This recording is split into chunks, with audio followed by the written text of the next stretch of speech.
Afternoon, everyone. I want to talk about the news and announcements section in today's video.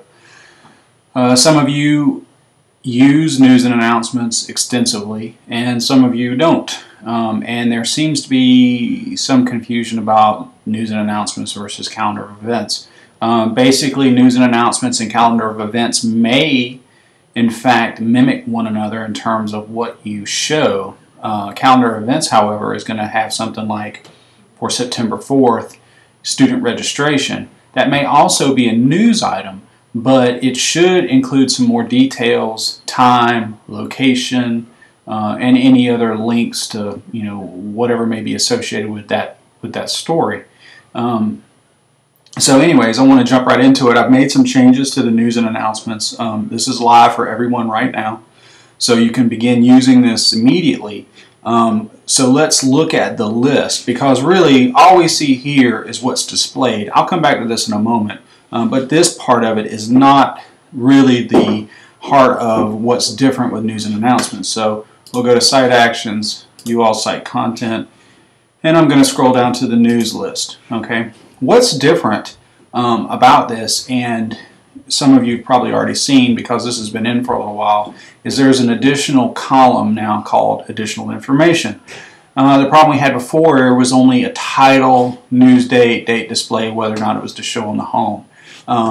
So I added this column so that you can add additional information about the news item, because what was happening is everybody was cramming everything they could inside the title, which was okay, except the title itself is bolded. If we go back, or has bold text, go back, you'll see that these titles stand out. When you make the entire thing bold, it sort of takes away from the page itself. Let's go back to the list. Okay, the other thing that I have added is an expiration date. There was a request back when we did SharePoint training about having news items fall off when they pass their news date. The problem with that is that you run into situations where you're going to put up a news item about pass testing, which typically lasts all week. So the news date has to be the last day of pass testing and not the day you create the news item.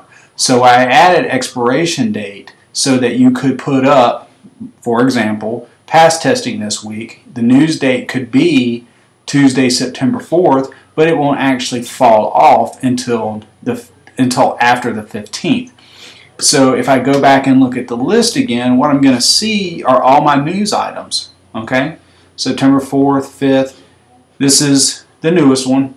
This is actually the newest one, but this is the next one to fall off, and followed by this one. They're ordered by display date, which is generated from your news date. So you got date display, which is just calculated from this. But again, if I set my expiration date to something sooner, then I can go ahead and make this fall off, and that's what we'll do. We'll edit this one real quick, and you'll see what I'm talking about. So I go in here, and I'm going to say, well, the expiration date was actually yesterday.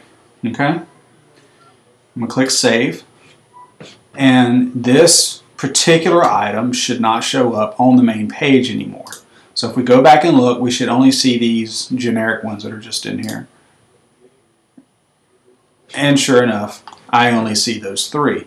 If I want to put it back, now that is going to ignore Show on Home. The Show on Home property is still important for the purpose of I'm creating a news item, but I'm not quite ready to put it on the home page. I can work on this and it still will not display. Okay? So that's still important, but once the expiration date has come and gone, the item will fall off, regardless of whether the Show on Home is yes or no, or it's not going to make any difference.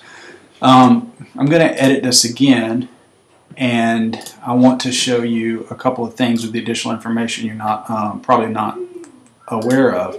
We'll change it back to today so we can see it. The thing is that the additional information is sort of a rich text box. You can see I've written this little sentence, even style it, where I've got one word underlined, one bolded, one italicized.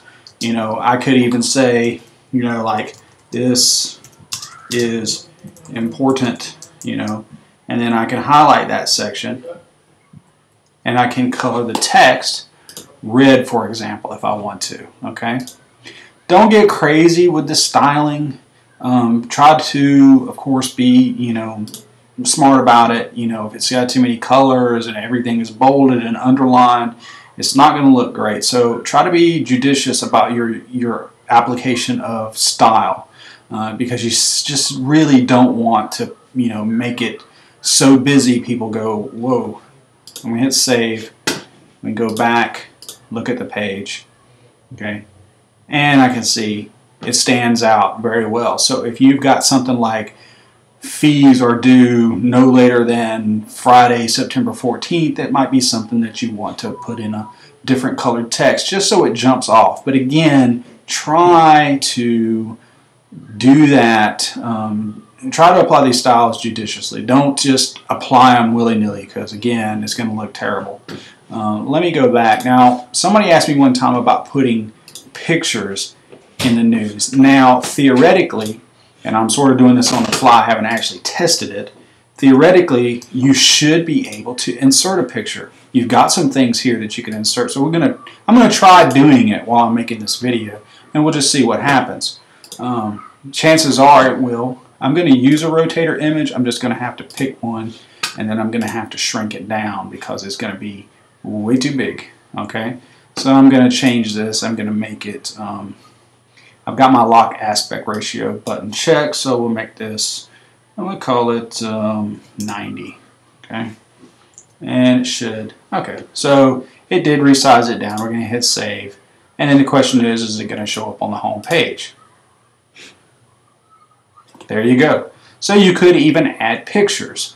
Again, I would be sure to use pictures that are resized properly. What I just did, I resized it with code. I didn't actually resize the photo. So that is still the full-size photo. It's just been resized via code and not an actual image resize. There's a difference. This is still the full-size photo is being downloaded to the user. Okay, it's just when it's displayed, the code says, okay, go get this big 475 by whatever, you know, size picture it was, and let's cram it 90 by whatever it ended up being. But it's still downloading the whole thing. So again, it's important that if you're going to stick a picture in here, that you make sure first it doesn't exceed this width, which I don't know what it is. It's probably a few hundred pixels, and it is properly resized for this. Just don't take a 5,000 by 5,000 pixel picture, stick it in here, because it's gonna present a terrible user experience. Outside of that, there's really nothing else different about news and announcements. The dates, if you ask me, are styled in a particular color. This should be bold for the title, and then whatever you have as far as the actual additional information. Again, the expiration date is key. Once the expiration date has passed, the news item will come off. Okay?